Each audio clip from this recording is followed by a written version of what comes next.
قد كفاني علم ربي من سؤالي واختياري فدعائي وابتهالي شاهد لي بافتقاري. السلام عليكم ورحمة الله وبركاته.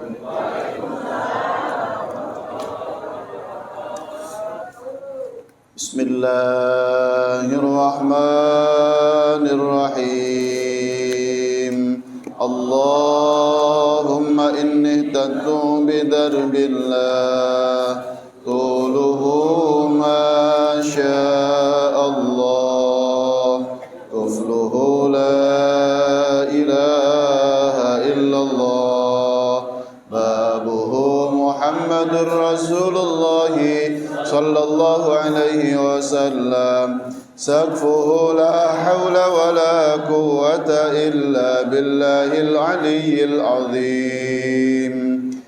وأحاط بنا من بسم الله الرحمن الرحيم. الحمد لله رب العالمين الرحمن الرحيم مالك يوم الدين إياك نعبد وإياك نستعين اهدنا الصراط المستقيم غير المغضوب عليهم ولا الضالين آمين. سورة وآية الله لا إله إلا هو الحي القيوم لا تأخذه سنة ولا نوم له ما في السماوات وما في الأرض من ذا الذي يشفع عنده إلا بإذنه يعلم ما بين أيديهم وما خلفهم ولا يحيطون بشيء من علمه إلا بما شاء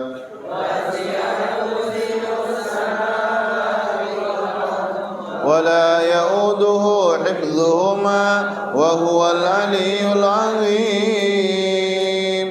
بنا استدارت كما استدارت الملائكة بمدينة الرسول بلا خندق ولا سور من كل قدر مقدور وحذر مهذور ومن جميع الشرور. تدرسنا بالله تدرسنا بالله من عدونا وعدو الله من ساق عرش الله إلى قاع أرض الله صنعته لا تنقطع بألف ألف ألف لا حول ولا قوة إلا بالله العلي العظيم.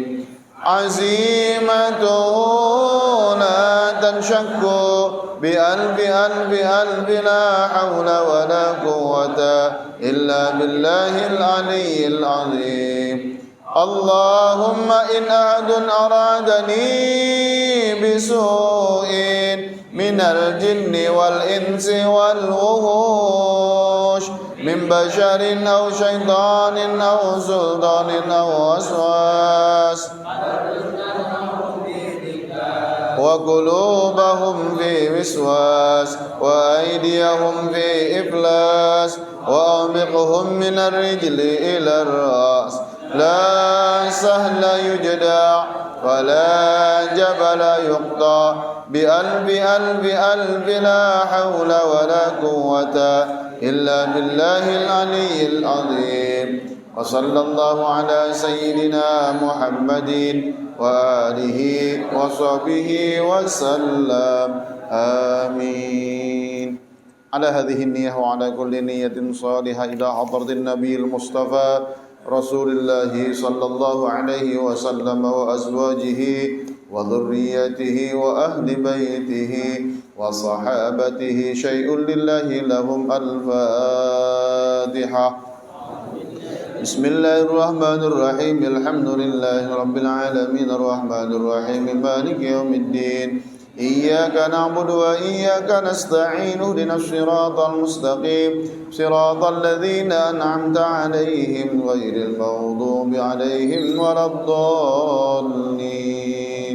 سمع إلى حضرات صاحب كتابنا صحيح العباد في بيان ألفاظ المنبهات على الاستعداد يوم المعاد لشيخ محمد نووي ابن عمر الجاوي البنتني والشيخ شهاب الدين أحمد ابن حجر العسقلاني وكتاب بداية الهداية لحجة الإسلام أبي حامد محمد بن محمد الغزالي وكتاب مراقي العبودية العالم الفاضل والورع الكامل الشيخ محمد نووي ابن الجاوي البنتني ثم خصوصا شيخنا وأستاذنا ومهذبنا ومربينا ومرشدنا شيخ عبد الله بن محمد نوح بن محمد إدريس.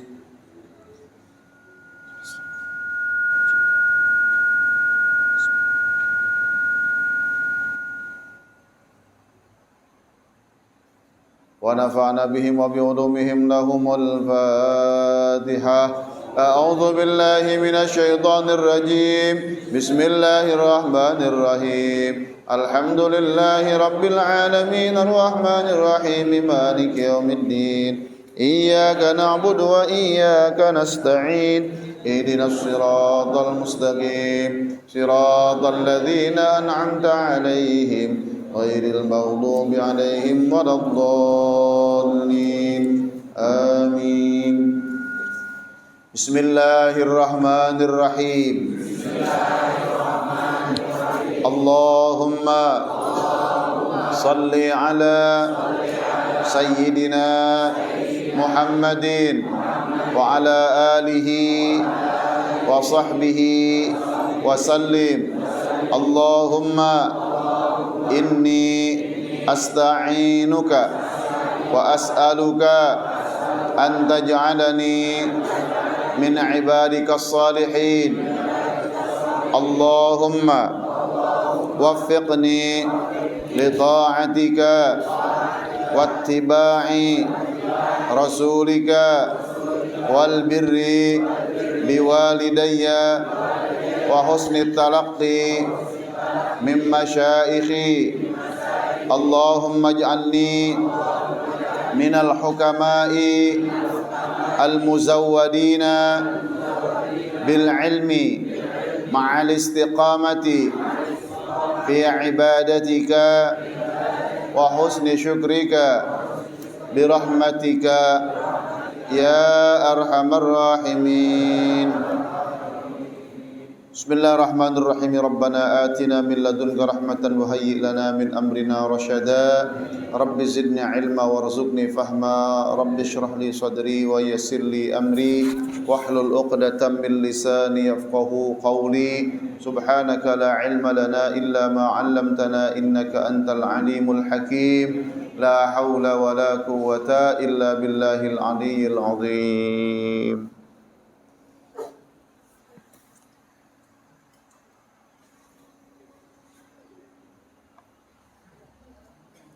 A'udzu billah bismillah alhamdulillah wassalatu wassalamu ala rasulillah sayyidina wa habibina wa syafi'ina wa maulana Muhammad bin Abdullah wa alihi wasahbihi wa sallam.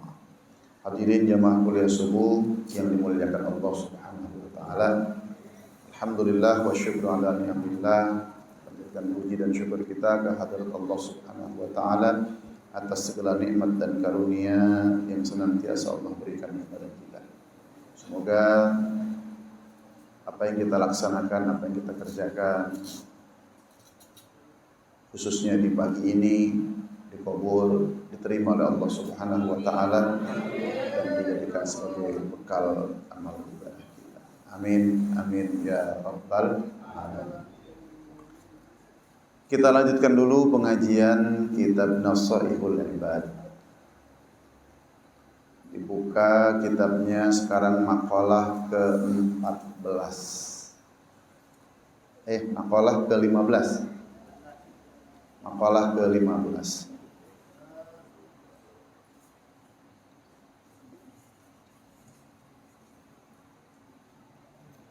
Bismillahirrahmanirrahim. Ila an qala al-muallif rahimahullahu ta'ala wa nafa'ana bihi wa bi ulumihi fid dharain amin. Qala wal maqalatul khamisata asyrata an Abi Bakrin As-Siddiqi radhiyallahu anhu fi qawlihi ta'ala dhaharal fasadu fil barri wal bahri, ay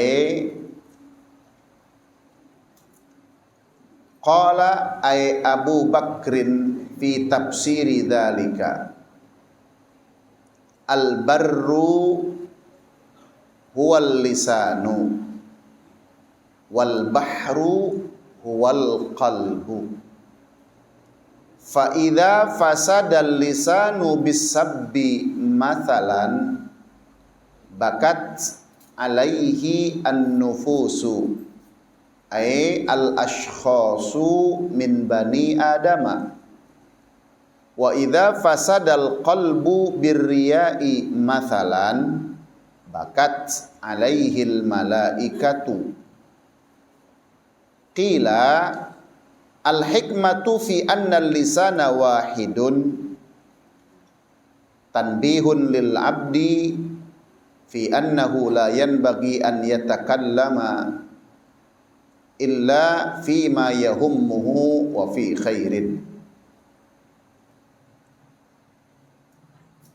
Wa qila li anna lisana dzakira bi kulli lughatin kana dzikruhu lil madhkuril wahidi wa huwa Allah ta'ala wa kadzalikal qalbu bi khilafi nahwil aini wal udhuni fa innahu yata'addad. Qila li anna al hajata ila sam'i wal basari aktharu min al hajati ila al kalam intaha wa innaha shubbiha al qalbu bil bahri li syiddati umqihi wa ittisa'ihi intaha. Wallahu a'lam. Wal maqalatul khamisata asyrata, maqalah yang ke-15. An Abi Bakrin As-Siddiq, dari Abi Bakar As-Siddiq radhiyallahu anhu, fi qawlihi ta'ala, mengenai firman Allah Subhanahu wa ta'ala yang ada dalam surah Ar-Rum ayat 41. Allah berfirman, dhaharal fasadu, telah tampak kerusakan, telah tampak kehancuran, fil barri, baik di daratan, wal bahri, maupun di lautan.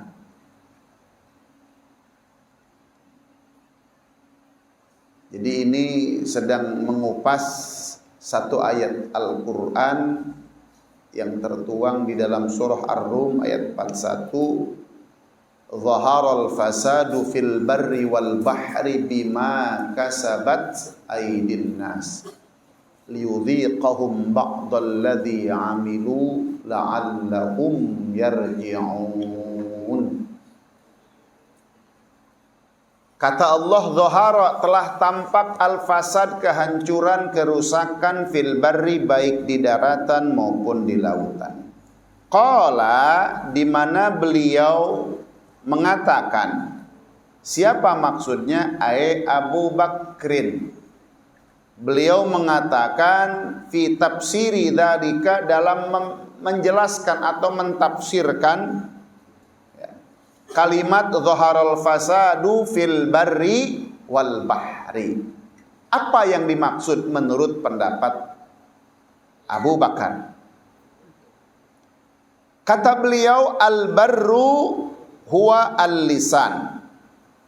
Daratan itu yang dimaksud adalah al lisan, yaitu lidah, lisan. Wal bahru, sedangkan yang dimaksud lautan di sini adalah wal qalbu, adalah hati.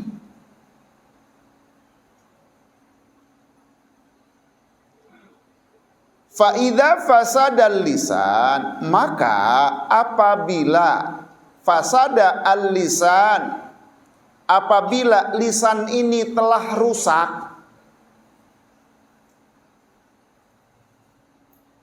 Dengan cara apa rusaknya lisan ini?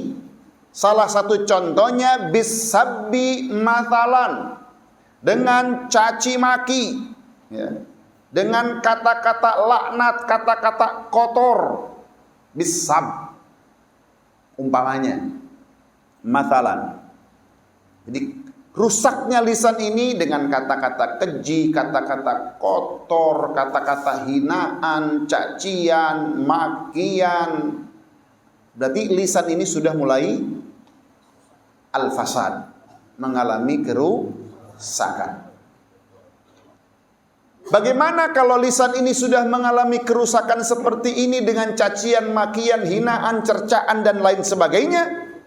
Bakat alaihin nufus, maka manusia, an-nufus maksudnya di sini jiwa-jiwa manusia, bakat akan menangis. Jadi manusia akan menangis, ay al-ashkhas min bani Adam. Jiwa-jiwa manusia akan menangis. Jadi kalau lisan ini sudah tidak lagi bisa terjaga, lisan ini sudah tidak lagi bisa terpelihara, maka banyak manusia yang akan menangis. Bakat alaihin nufus ay al-ashkhasu min bani Adam. Wa idza fasadal qalbu, dan apabila hati ini sudah rusak, dan apabila hati ini sudah rusak, rusaknya hati karena apa? Contohnya birriyai mathalan, yaitu karena punya sifat riya. Contohnya riya, sum'ah, takabbur, iri, dengki, itu penyakit-penyakit hati.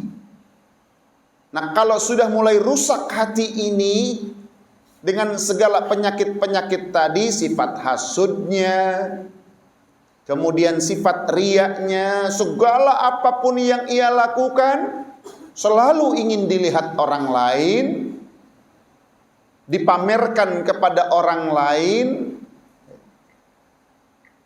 Berarti muncul sifat riya seperti ini. Sholat ingin dilihat orang, sedekah ingin dipamerkan ke orang lain, semua kegiatan ibadah dia harapkan untuk mendapatkan sanjungan, pujian dari orang lain. Sifat riya sudah menghantui dirinya, berarti hatinya sudah mengalami kerusakan.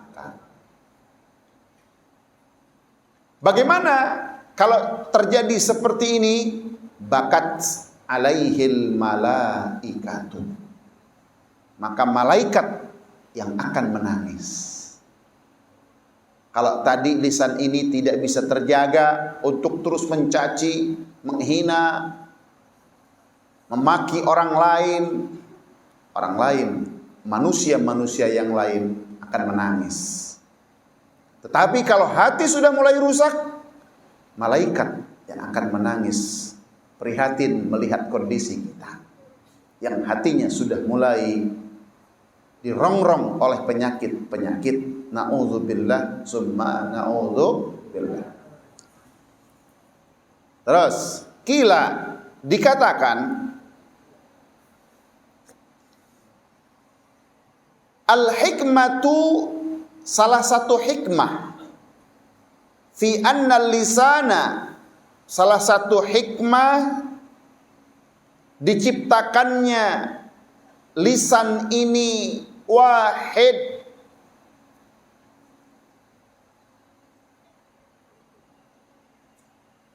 satu, lisan kan cuma satu, nggak ada dua.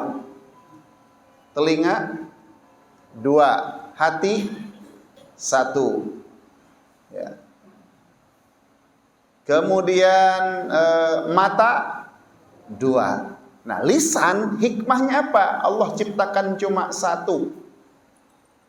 Dikatakan di sini al-hikmatu fi anna lisana wahid. Hikmah diciptakannya lisan ini satu, ini merupakan tanbihun. Tanbih itu artinya peringatan. Ya, merupakan peringatan. Jadi mengingatkan lil abdi kepada hamba fi annahu bahwa layan bagi ia tidak boleh an yatakallama untuk berbicara, untuk mengatakan sesuatu illa fima yahummuhu, kecuali yang penting-penting saja, wa fi khairin, dan kecuali yang baik-baik saja.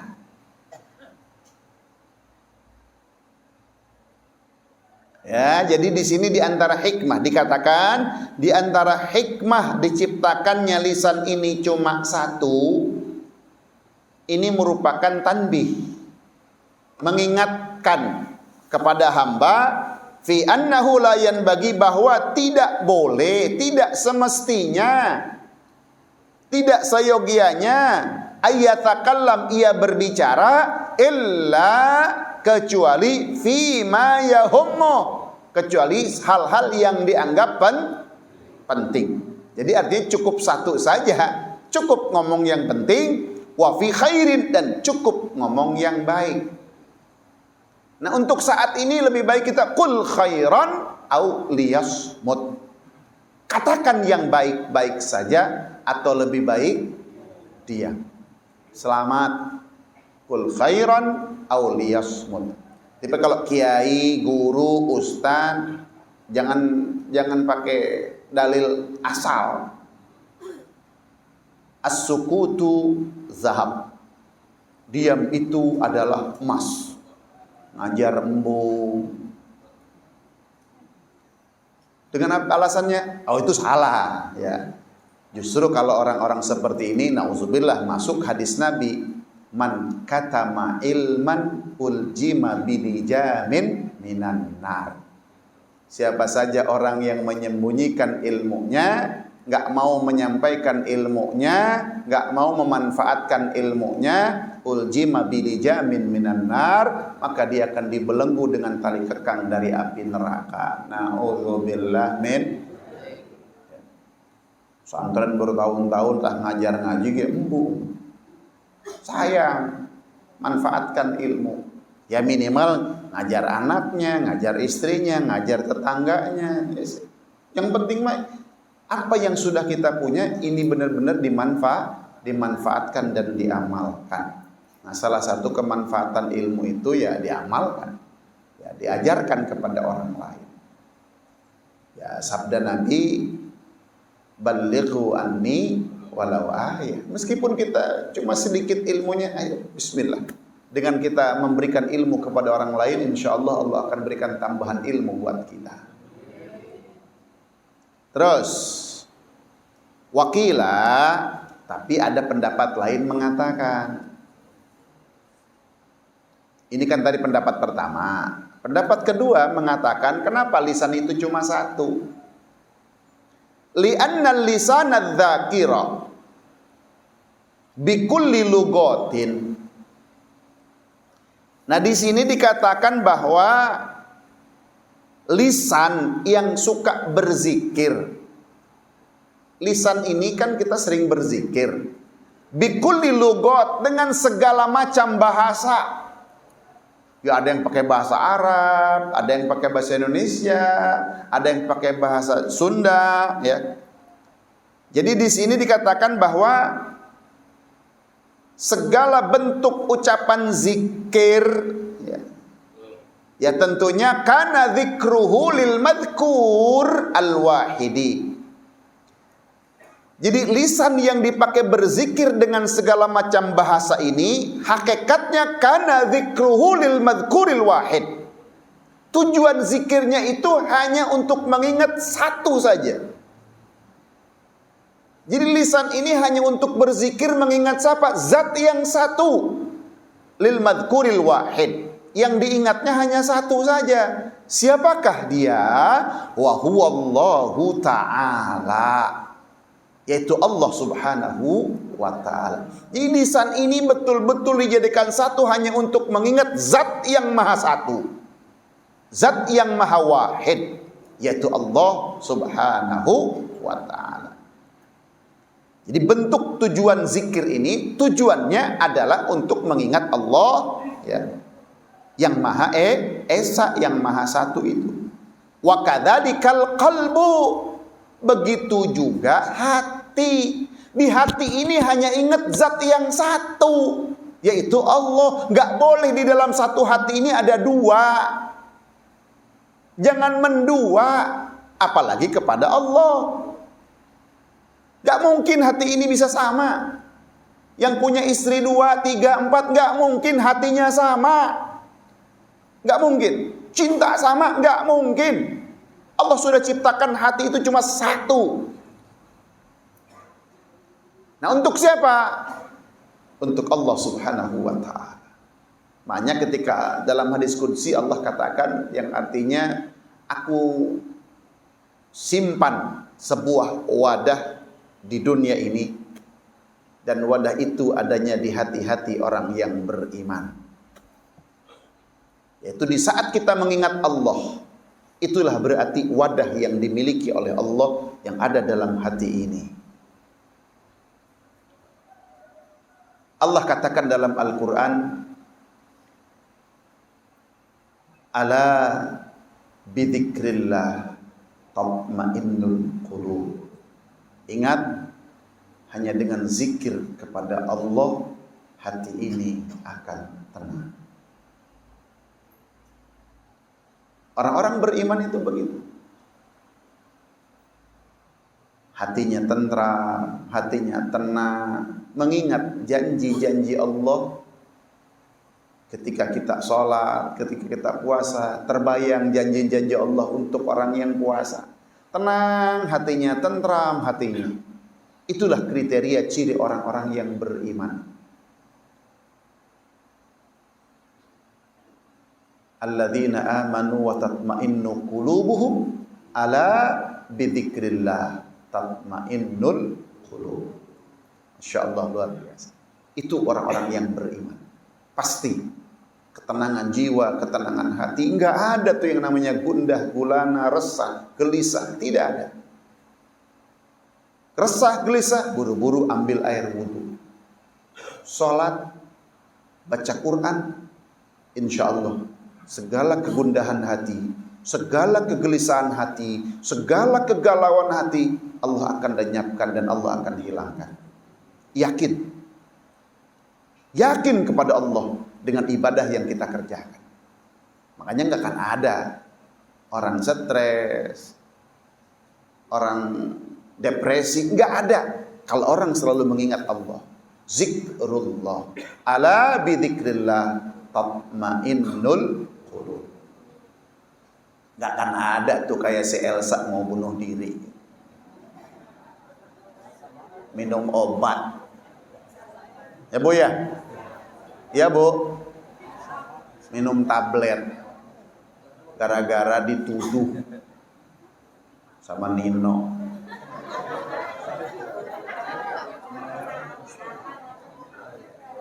Oke. Ini kalau tidak punya solusinya ya begitu, bundir. Na'udzubillah min. Nah, kalau orang punya iman nggak begitu. Ya. Kalau orang punya iman, yakin tidak akan begitu.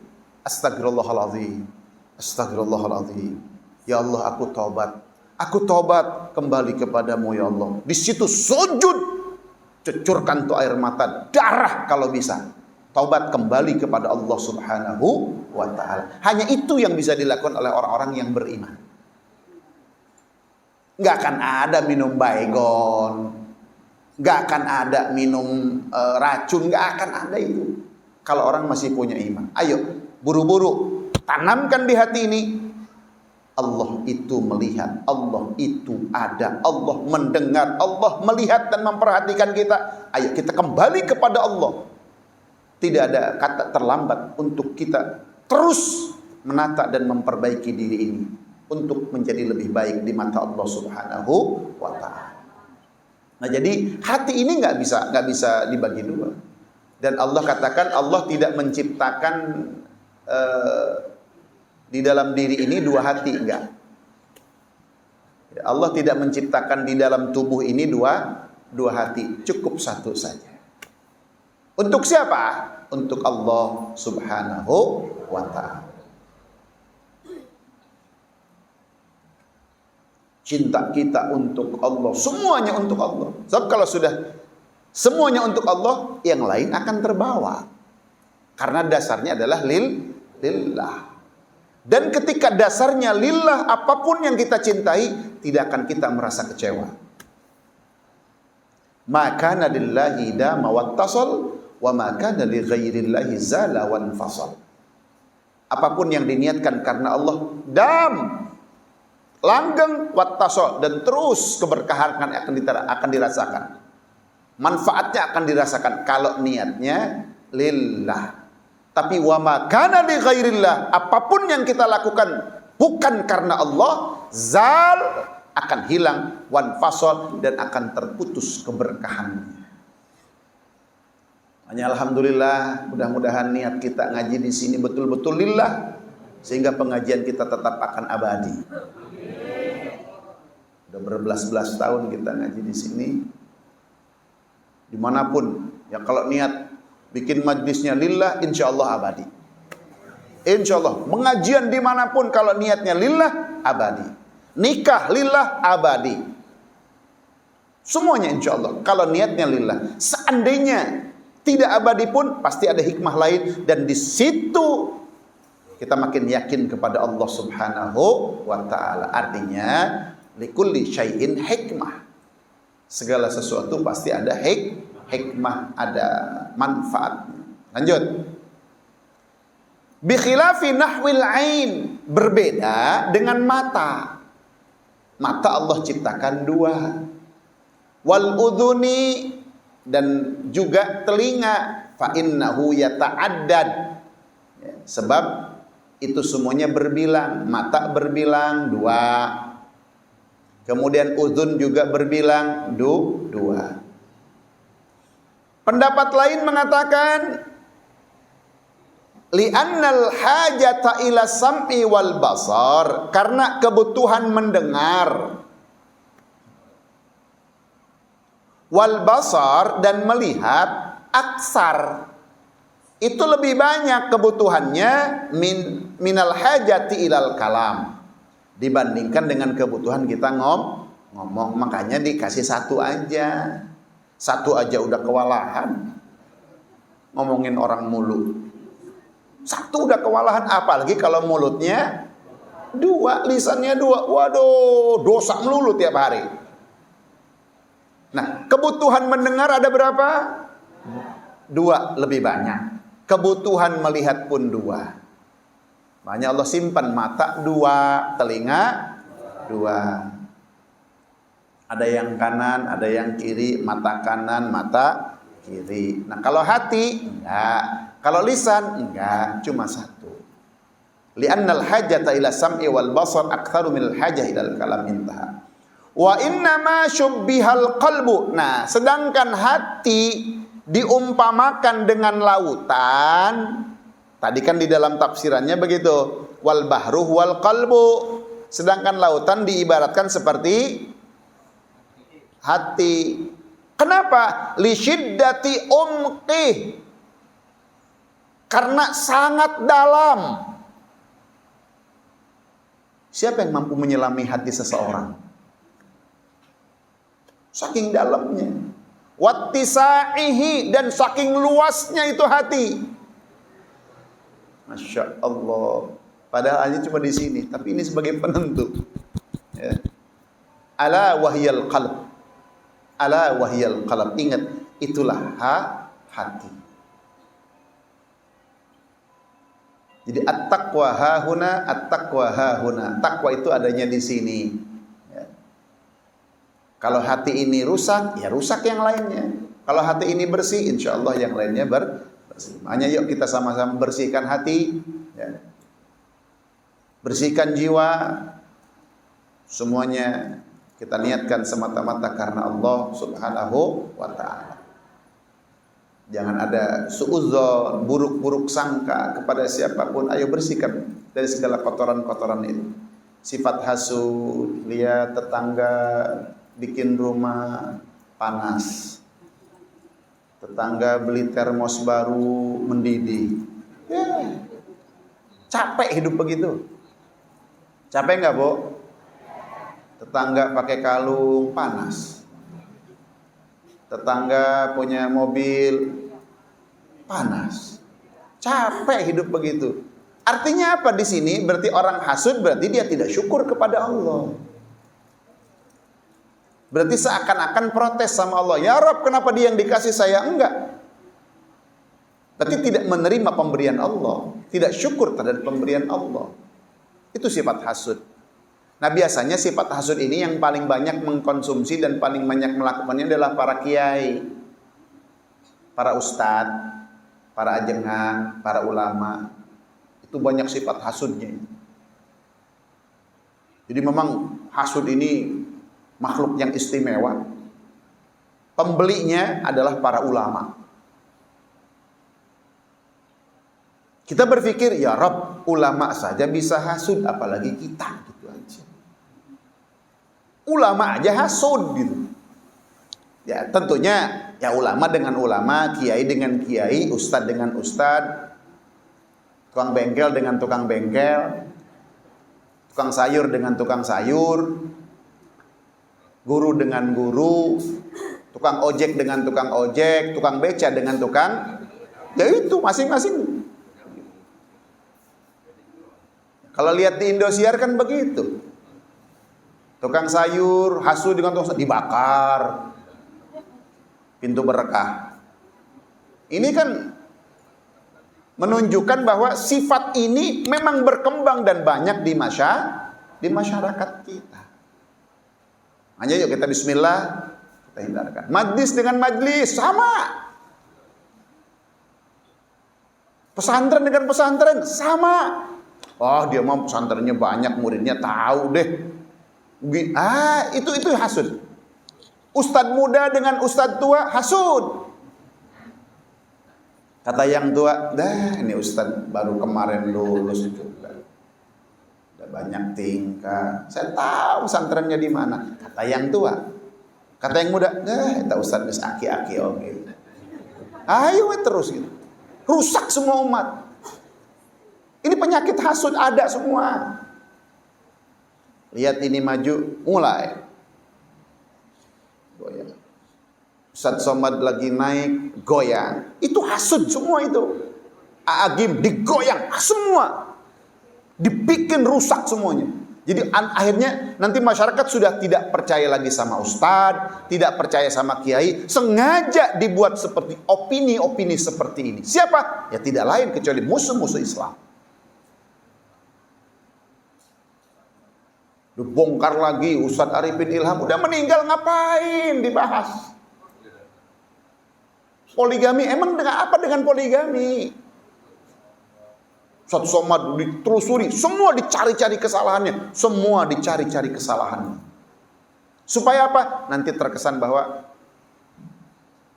Ustadz itu nggak usah jadi Ustadz, dia nanti kayak begini. Padahal kalau seandainya ada kejadian yang jelek pun benar, itu kan oknum. Artinya kita tidak, kalau orang Sunda bilang tidak disakompet daunkeun. Ya, artinya nggak boleh dipukul rata. Ya satu salah, sudah salah. Yang lain nggak mungkin, belum tentu salah. Tapi ini mah sengaja dibikin orang terkesan bahwa dia itu salah. Itu fitnah namanya. Bahkan buhtanan azima. Kebohongan yang luar biasa besarnya. Seperti orang-orang menuduh kepada Siti Maryam berbuat zina. Masya Allah, luar biasa. Nah, ini penyakit-penyakit hasud, yuk kita hindari. Pedagang dengan pedagang, iya, hasud. Dia mah laku melulu, ada apa ya? Kok nggak pada kesini? Yang dorong somai, begitu. Yang jualan bakso, begitu. Yang jualan nasi padang juga begitu, hasud. Tuh orang Cina contoh tuh, kalau dagang berdempetan, nggak ada yang hasud, karena hatinya sudah rusak semua, nggak ada iman di dalam dirinya. Tapi kita umat Islam, yuk Bismillah kita perbaiki hati ini. Masya Allah, mahal. Makanya Allah ciptakan hati ini cuma satu, sudah Allah. Kalau hati sudah Allah, kemanapun lihat Allah, Allah. Udah tenang tuh hidup tuh. Allah, Allah, Allah, Allah. Sampai ada seorang sahabat Nabi Isa dulu minta makrifat kepada Allah. Kata Nabi Isa, nggak akan sanggup. Udah, nggak apa-apa, sepotong pas sayap nyamuk aja deh, kasih ke saya makrifat kepada Allah. Itu baru sedikit dikasih makrifat, udah orang menyangkanya majnun. Orang nyangka dia orang gila. Kenapa? Siapa? Allah, Allah, Allah. Dia apa Allah? Nabi Isa nyari. Mana si pemuda tadi? Itu ada di sana. Udah gila dia Nabi Isa. Dicari sama dia. Assalamualaikum Allah, Allah. Assalamualaikum anak Isa. Allah, Allah. Coba. Kalau kita begitu, ayo. Di rumah Allah, Allah. Pak kunaon? Ayo, pasti kira. Istrinya langsung datang ke Kiai. Pak Kiai, itu suami saya kenapa ya? Allah, Allah, Allah. Kabeh Allah. Allah, Allah, Allah. Makanya Al-Hallaj, Syekh Siti Jenar, itu mereka sudah makomnya tinggi. Makanya karena tidak sesuai dengan kondisi masyarakat saat itu dianggap sesat. Al-Hallaj itu orang beriman. Dia menganggap bahwa diri ini tidak ada, yang ada hanya Allah. Sudah. Al-Hallaj. Sampai tasbihnya pun dia bilang, Subhani, Subhani, Subhani, Subhani. Maha suci aku, Maha suci aku. Kenapa? Dia tidak melihat dirinya. Yang dia lihat adalah Allah. Lihat Allah, Allah. Semuanya Allah. Kalau hati sudah minimal lah ketika kita zikir la ilaha illallah, Allah, Allah, Allah. Makanya kan siapa namanya Abah Anam nunduk ke bawah ya, itu udah Allah, Allah, Allah aja udah Allah, nggak ada yang lain. Makanya Allah ciptakan hati cuma satu. Wallahu a'lam.